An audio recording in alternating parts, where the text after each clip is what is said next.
morning, everybody. Welcome to the last Republican Conference stakeout of the year. We're going to be sure about that. Merry Christmas, though. House Republicans have had a tremendous year pushing back on the Biden-Harris administration's liberal and misguided agenda. We've effectively advanced legislation that fights for the American worker and family, seeks to lower inflation, brings down energy costs, addresses the crisis at the southern border, holds liberal officials accountable for rampant crime in their communities, stands up to anti-Semitism at home and abroad, reins in wasteful government spending, pushes back on wokeness and bureaucratic overreach in our school and other institutions, and much more.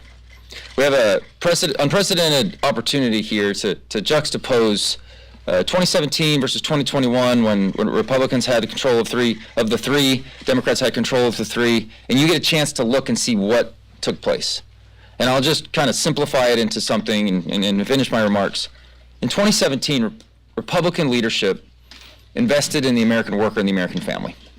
In 2021, Democrat leadership invested in the bureaucratic structure of this country.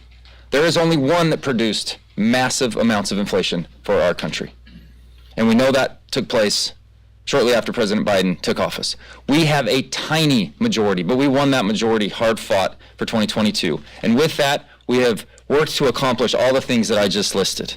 We've held the Biden administration accountable and made our case for why unified Republican leadership is the best path forward in righting these wrongs. It's been an honor to be a part of these historic efforts, and I join the leadership team up here in saying that we can't wait to hit the ground running for the 119th Congress with a united House, Senate, and President Trump in the White House.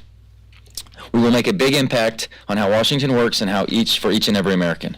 Our conservative and productive agenda will create more jobs, keep more money in Americans' pockets, secure our borders, lower crime, make government more efficient and cost-effective, and support families and much, much more.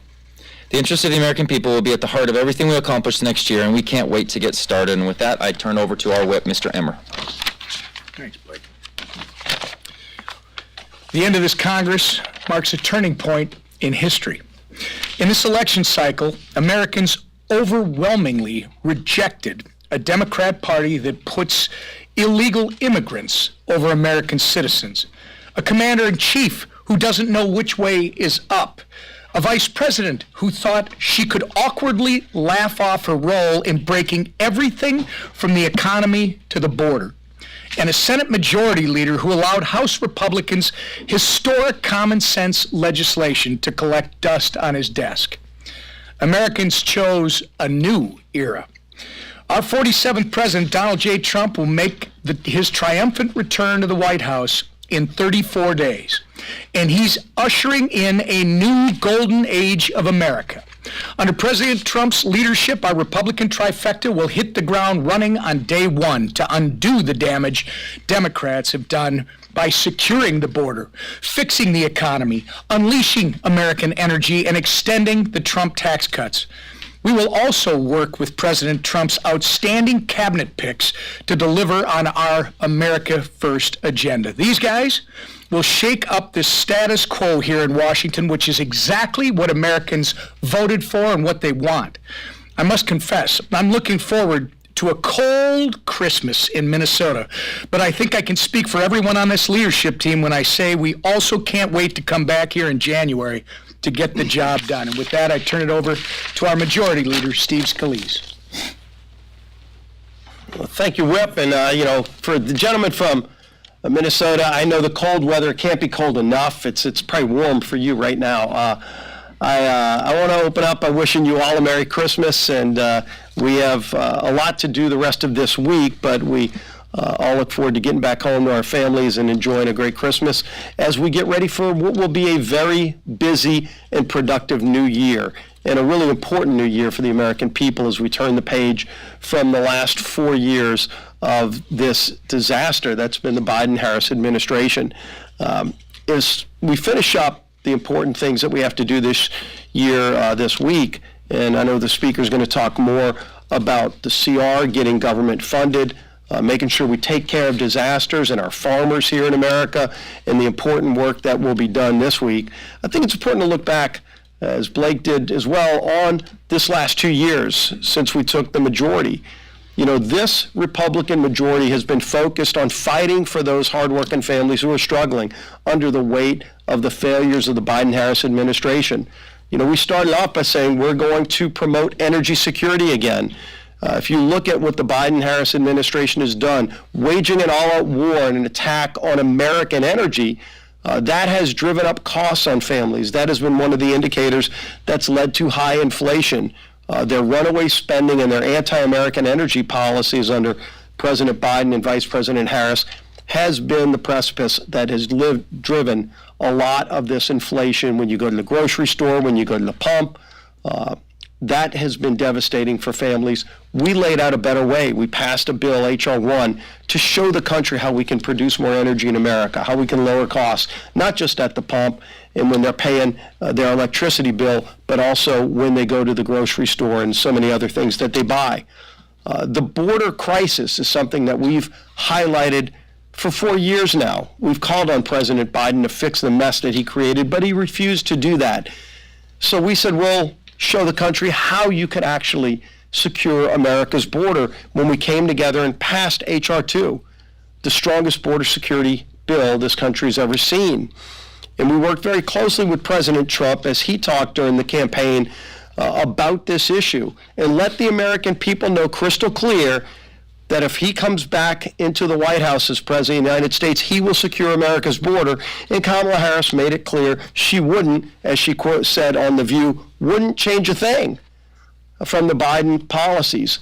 And so the country made a choice. They want a secure border. They want Donald Trump to come in and fix this mess. But we laid out a roadmap by passing bill after bill to show the country how to fix the things that they are frustrated with this Biden-Harris administration by. And so I think as you look at the work we've put in, many people said, and I know some of our friends in the press would question, why are you bringing those bills to the floor if you know Chuck Schumer and the Democrat-run Senate won't even take the bill up?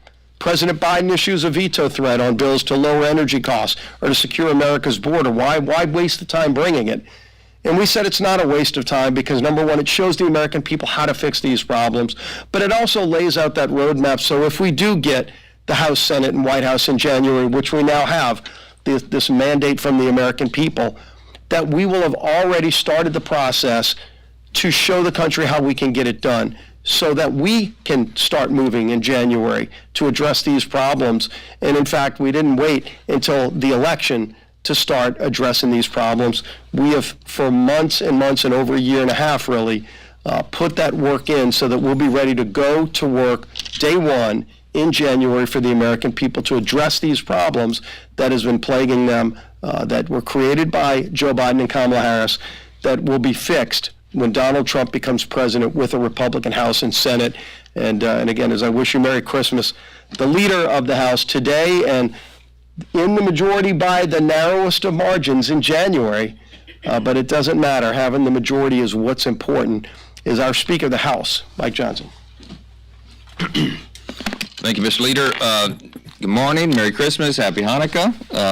This is a good time to be an American, and I want to tell you that we've been watching with great excitement what's happening. It's 34 days until President Trump takes the oath of office, but he's already begun the power of the Trump effect. And you see what's happening at Mar-a-Lago. There's more activity there than there is on Pennsylvania Avenue because people around the world recognize that a new sheriff is in town. The leader is back. And yesterday he announced that SoftBank will be investing $100 billion over the next 4 years and creating 100,000 new American jobs. That's just one more piece of good news. Much more to come. America is already on its way to becoming great once again, and that's just because of the change of leadership. So we're excited for President Trump's second term. You've heard a little bit about that this morning. It officially begins in January, of course, and he has an incredible team around him.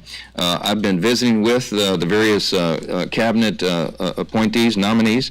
Looking forward to meeting with Kash Patel and David Sachs this week, and have been talking with all of them along the way. I think they're all on a path for confirmation, and that's an exciting thing, an important principle for us to maintain around here. The president gets to choose his team, and we're excited for that to be resolved in the early part of next year. But as we near the end of this year, I just want to say a word of thanks to the leadership team here. These friends have done a great job in helping us to lead the conference over the last year and last 2 years. Helping me for the last year plus as the speaker, and Leader Scalise and Whip Emmer and Elise Stefanik, who's our conference chair, who should soon be serving the Trump administration in a new capacity. Our Vice Chairman Blake Moore, who's stepped in to fill the void here. An extraordinary team. They've done a great job, and I want to thank them for that. And despite all the challenges we had, we were able to secure key wins in this Congress. You heard Blake and Steve recount some of that, beginning with H.R. 1, the energy policy that we advanced, and H.R. 2 on the border. We held this disastrous administration accountable. We impeached Secretary Mayorkas. We held Merrick Garland in contempt of court. We fought to secure the border. We passed, as I noted, H.R. 2, the strongest border security legislation in history, and legislation to stop taxpayer funds from going to sanctuary cities and to deport illegals who've been arrested for committing crimes like violence against women and DUIs and Social Security fraud and fleeing law enforcement. We did that. We advanced that legislation. We exposed Democrats' support for non-citizen voting, and we passed legislation that would ensure that only Americans vote in American elections. I think the attention that was paid to that had a big deterrent effect in the election cycle. I think we put people on notice that that's a violation of the law and a serious offense. And we have to get that legislation codified in the year ahead. We launched a house-wide investigation into anti-Semitism on college campuses to protect our Jewish students and hold administrators who sympathize with pro-terrorist students accountable. We passed legislation to counter our adversaries since the Biden administration refused to. We passed a CR to overturn the Biden-Harris administration's radical rewrite of Title IX that allows men to compete in women's sports. We cut funding for military DEI programs and eliminated the DEI office within Congress. We made sure that taxpayers are not going to fund transgender procedures for the children of military families. There's so much more. We know that we're just getting started, and there is so much ahead of us. We're excited about beginning the new Congress in January. We're eager for what's ahead. We have a lot to do. As we said on the campaign trail all year, and I said in this room many times, we have to fix everything, and that begins early in January. Let me talk briefly about the funding of the government. The CR is coming together. Bipartisan work is ongoing. We're almost there. We worked really hard to achieve consensus on a bill that responsibly funds the government into March of next year. It'll go to March 14, and that date was chosen because it coincides with the calendars of the House and Senate, and it makes sense for us to get the appropriations done. But our aim is to do it early in the year, not wait till March, and all the appropriators and the people on the committees of jurisdiction are already working to do that. We've been working around the clock to get the CR done. It was intended to be, and it was until recent days, a very simple, very clean CR, a stopgap funding measure to get us into next year when we have unified government under the Republican Party. But a couple of intervening things have occurred. We had, as we say, as we describe them, acts of God. We had these massive hurricanes, as you know, in the late fall, Helene and Milton and other disasters. We have to make sure that the Americans that were devastated by these hurricanes get the relief they need. So we are adding to this a disaster relief package, and that's critically important. Also important is the devastation that is being faced by our farming community. The agriculture sector has really struggled. They've had effectively 3 lost years, and commodity prices are a bit of a mess, and you've got input costs that are skyrocketed because of Bidenomics. You put all those factors together, droughts and all the other conditions, and you have a lot of small family farms and ranches and people who supply the food for the country in dire straits right now. And so Congress recognizes that need, and so we've had to add a little bit to that as well. So what would have been a very skinny, very simple, clean CR has been added. These other pieces have been added to it, and a couple of things that are related to all that. But I'm not going to get into much more detail because it's almost done, but we do expect text today, and we are going to try. Let me answer your question in advance. We are, I believe, in the 72-hour rule. I've said that to all the House Republicans this morning. I believe we ought to try to pass this on a rule to go through regular process. We're committed to all of that. We're going to take care of these obligations and get this done, and then we're going to go to work in unified government in the 119th Congress that begins in January. Last thing I'll note, today we'll be voting on the midnight rules relief fact. And we all believe in the separation of powers, and that it's wrong for the executive branch to circumvent Congress's role as the lawmaker under Article 1. So with this bill, we're going to make it easier for Congress to flex that Article 1 muscle, review the litany of regulations that presidents like to issue at the end of their term. House Republicans are reining in executive overreach, and I hope this is a bipartisan effort. It should be, because it's about maintaining our role as the legislative branch, the first article of the Constitution. With that, I'll take a few questions. Jeff. Speaker Johnson. Good morning. Thank you. You said back in September there would be no more Christmas omnibuses. Yep. Not doing any omnibuses. Yep. I know what you said had to be added onto this bill, but how is this not yet another Christmas tree at the holidays? Yeah, well, it's not. It's not a Christmas tree. It's not an omni. Members downstairs saying that they called this a cram down. They said it was garbage. Yeah. I mean, Well, they haven't even seen it yet. Well, I got a couple of friends who will just say that about any end-of-year funding measure. This is not an omnibus, okay? This is a small CR that we've had to add things to that were out of our control. These are not man-made disasters. These are things that are that the federal government has an appropriate role to do. So I wish it weren't necessary. I wish we hadn't had record hurricanes in the fall, and I wish our farmers were not in a bind so much that creditors are not able to lend to them anymore. We have to be able to help those who are in these dire straits, and that's what the volume of the pages to this is. So it is not an omnibus. This is a CR. Again, we're not doing all the approach bills. We're doing a CR to patch us into the first quarter of next year so that we can put our fingerprints on what those final spending bills are, and we're looking forward to doing that. Yes, sir. Front row. Can you give us a sense of how robust the help is for farmers? The American Farm Bureau says without a 5-year farm bill, without significant economic assistance, many farmers will go out of business. They won't be able to secure operating loans from their lenders, and they need some kind of sustenance. In fact, the president of the American Farm Bureau put a figure on it. He said, I asked him what would be satisfactory. He said 15 to 20 billion dollars. Yeah. 30 billion realistically, but that's out of the question, so Yeah. somewhere between 15 and 20. Yeah, we carefully assessed it. We can't do all of it right now, but I think what you'll see reflected in this final package is $10 billion, okay, to start that. In addition to that, the USDA moved some things around, and they've added $2 billion for specialty crops that they announced in late November. So help is on the way, and I've talked in the last 24, 48 hours to a number of the leaders in the ag community who say they are greatly relieved by that. They understand it's not everything, but it is something to bridge that gap and allow the lenders and the creditors to help those who are preparing to put the crops, plant the crops in the spring. The timeline, the sequence of events is important, and we think we're giving them a big boost of relief at exactly the right time, in the nick of time, frankly.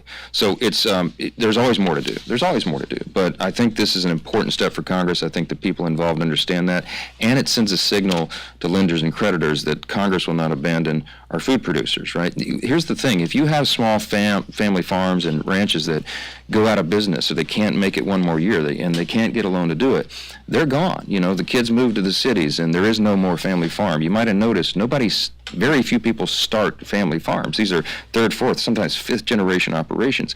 You have to have them. You have to have diversification in the food supply. You have to have producers so that we have fruits and vegetables and nuts and all the things that we need that farmers and ranchers provide to America. We cannot rely on other countries for our food supply. The food supply is directly related to national security. So all these things are being factored in. Congress is doing the very best it can under difficult circumstances, and I think that'll be a big boost to the industry. Let me go. Last Yes. question. Okay. First of all, are you confident that you can get a majority of your own conference about this CR? And if not, are you worried that could trigger some of the support for the speaker vote? No, I'm not. Look, I'm not worried about the speaker vote. We're governing. Everybody knows we have difficult circumstances. We're doing the very best we can under those circumstances.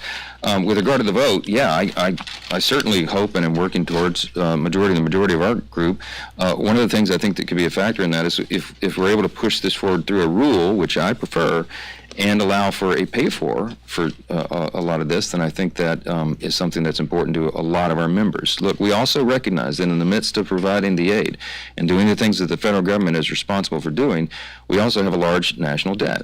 We're excited about the opportunity next year of having the DOGE effort underway and for going in and authorizing programs again instead of just appropriating, and getting back to the basic functions of government so that we can reduce not only the size and scope of government, but the size and scope of the national debt as well. So all these are competing interests. All of them are balanced together. These are the hard choices that lawmakers have to make. But we will get the job done, as we always do. We will keep moving forward, and in January we have a new lease on all this. So we're excited about that. Looking forward to that opportunity. Again, Merry Christmas, Happy Hanukkah to all of you. I hope we don't see you here again before the end of the year. All right? Thanks so much.